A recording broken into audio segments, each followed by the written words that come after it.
No nacimos pa' semilla. Yo pregunto sobre su tumba cavada en la montaña. ¿No habrá manera de que Colombia, en vez de matar a sus hijos, los haga dignos de vivir? Si Colombia no puede responder a esta pregunta, entonces profetizo una desgracia. Desquite resucitará y la tierra se volverá a regar de sangre, dolor y lágrimas. Nota de Gonzalo Arango, Elegía Desquite, obra negra. Tanto el título como la nota anterior son tomadas del libro de Alonso Salazar, que lleva el nombre de No nacimos pa' semilla. Tomé este nombre porque quiero hablar de mí, de mi pasado, del pasado de mi gente, del pasado de Colombia, de la generación perdida, la generación de los 70. Hay tan poco para contar y tanto para decir de aquella generación. Mi historia nace en los 70, pero mi ambiente de aprendizaje ya se había conformado tiempo atrás. Debo robarles unos minutos y contarles un poco más allá, más atrás en la historia. Soy hijo de la violencia, o la violencia es parte de mi entorno, de mi aprendizaje, o es mi esencia, o es todo lo que soy. Tal vez al escuchar mi historia te digas a ti mismo, esto ya lo escuché, es la misma historia de otros, el mismo cuento. Esto es más de apología a la violencia, pero en verdad no tengo más que contar. Mi entorno de aprendizaje o historia nace hace muchos años atrás, cuando aún no habían llegado los españoles a conquistarnos. Aquí en nuestro territorio, en Latinoamérica, habitaban muchas tribus indígenas, muy inteligentes que realizaron grandes construcciones. Tenían conocimiento en matemáticas, ingeniería, cultivos, astronomía. Se formaron grandes imperios como los incas, los mayas, los aztecas por mencionar unos pocos. Sin embargo, había guerra entre estos grupos indígenas que habitaban el continente. Había grupos caníbales. Unas tribus trataban de conquistar e invadir a otras, con lo cual se derramaba mucha sangre. Este derrame de sangre se agravó con la llegada de los españoles en 1942, quienes en sus conquistas trajeron lo peor de lo peor en sus barcos: enfermedades, delincuentes, matones, condenados a muerte, psicópatas, homicidas. La grandeza de los grandes imperios indígenas sucumbió ante la bestialidad brutal de violencia inexplicable de los españoles, y mares de sangre se derramó sin piedad por la maraña de la jungla que cubría nuestro continente. Unos 60 millones de indígenas morirían en Latinoamérica por esta barbarie. Sin embargo, los ríos de sangre no pararían ahí. En la lucha de los criollos por su independencia se añadieron litros de sangre al ya río desbocado de violencia que había nacido con las revoluciones y conquistas indígenas. Estos criollos, que son la unión entre españoles e indígenas, iniciarían múltiples guerras por apoderarse del poder y expulsarían a los españoles. Después de años de guerra y sangre, en 1810, los criollos expulsaron definitivamente a los españoles y se alzaron con el poder. La guerra entre españoles y criollos dejaría en Colombia más de 500,000 muertes. Pensaríamos que aquí vendría un periodo de paz, pero quien se hizo con el poder fue la oligarquía, quienes de manera injusta ejercieron su gobierno por muchos años, lo que dio paso a que muchas personas inconformes con esta forma de gobernar protestaran por ello. Esta inconformidad y protestas iniciarían una nueva ola de derramamiento de sangre que no ha parado hasta nuestros días. Para la época de 1940, dos guerras mundiales habían azotado el planeta, dejando millones de muertos. Para no quedarse atrás con este flagelo de muerte, en Colombia, la población del país se había dividido en varios partidos políticos, entre ellos el Partido Liberal y otros con tendencias de izquierda como la NAP. Hacemos un paréntesis acá para decir que los españoles, para el año 1500 aproximadamente, trajeron la marihuana a Latinoamérica. Este dato es muy importante ya que el auge de la marihuana empezó en Colombia para 1900 y de 1930 en adelante empezaron a aparecer los primeros narcotraficantes del país. Apunte que debemos tener en cuenta ya que el narcotráfico no podía quedarse atrás en colocar esa gota que le falta al vaso para rebosarse en términos de violencia. Desde 1920, varios grupos inconformes con la forma de gobernar de los gobiernos conservadores y liberal iniciaron campañas de protesta por toda Colombia. Muchas de estas protestas fueron reprimidas de manera violenta por el gobierno, causando muerte, así como el robo de tierras, de animales y el desplazamiento de campesinos. Las cosas empeoraron cuando en 1948 es asesinado Jorge Eliezer Gaitán, asesinato que dio paso a una mayor división del país y la conformación de grupos armados de izquierda. Las FARC nacen en 1964. De ahí en adelante nace otra ola de violencia. La década de 1940, 50, 60 produjo más de 180.000 muertes.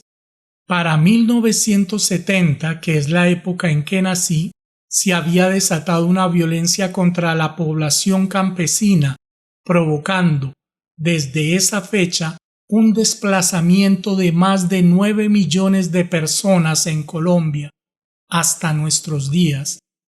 Entre esos desplazados se encontraban mis padres, que salieron huyendo del campo por la falta de oportunidades, de educación, por la pobreza, por los ríos de sangre que tenían los pastos verdes donde se criaron. Es de mencionarse que muchos de estos ríos de sangre que conforman mi ambiente de aprendizaje se los debo a los grupos paramilitares, auspiciados por el gobierno. La historia de estos grupos de ultraderecha armados se remontan a 1930.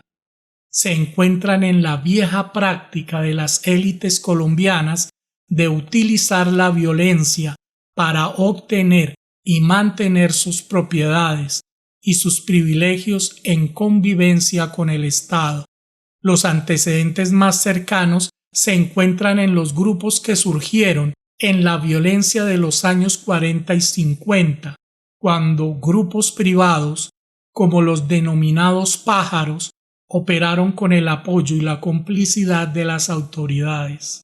Estos tres conforman una triada: guerrilla, paramilitares, narcotráfico, hacen parte intrínseca de mi ambiente de aprendizaje. En este entorno de violencia llegan mis padres desplazados a la ciudad de Bogotá, a un barrio marginal, apartado, en las lomas del sur oriente de la ciudad, por la antigua salida a Villavicencio. La mayoría de familias de esos barrios provenían de distintas partes del país, familias pobres. Recuerdo que muy pequeños nos tocó irnos a trabajar, los muertos en las calles, la ingesta de trago por parte de los adultos, la pobreza de todos los que allí vivíamos. A partir de 1970, el narcotráfico, que había nacido como un gatito imperceptible, ya se había convertido en un monstruo de miles de tentáculos que tenía atrapado a nuestro país en toda esfera posible de la realidad. Este monstruo nos cambió la vida, potenció la guerra, enriqueciendo a todos los grupos armados, ya fueran de derecha o izquierda, corrompió, pervirtió, depravó, degeneró a la sociedad, a la iglesia, a la clase política, y nos educó con la mentalidad del menor esfuerzo, del dinero fácil, y nos ratificó que la vida no vale nada, que lo mismo da matar a uno que a 200. En fin, es igual, todo es relativo. Crecí en un ambiente de aprendizaje donde vi desintegrarse muchas familias, entre ellas la mía. Papá se marchó de casa, mi madre tuvo que buscar un empleo en un restaurante. El negocio que teníamos fracasó y todo se vino abajo. Crecí con las pandillas, con las drogas y con otros demonios internos que no se pueden mencionar. Me echaron del colegio y cuando podía estar en casa, a veces veía como el televisor me contaba del nacimiento del M-19 en 1974, en cómo en 1982 se da el primer fracaso del proceso de paz con la guerrilla, la toma del Palacio de Justicia en 1985, centenares de masacres a nivel nacional cometidas por el ejército colombiano, la guerrilla, los paramilitares. Unos y otros son culpables de centenas de masacres por todo el país, como la masacre del Aro, en el departamento de Antioquia. Un grupo armado de autodefensas campesinas de Córdoba y Urabá, en octubre de 1997, 150 hombres de las autodefensas campesinas, con el visto bueno del ejército colombiano, conocidos en la región como los Mochacabezas, llegaron al corregimiento El Aro, en Ituango, el 22 de octubre y asesinaron a 17 personas. Los paras permanecieron 7 días en el lugar, durante los cuales torturaron públicamente a las víctimas. El Estado inició una guerra contra los narcotraficantes en Colombia.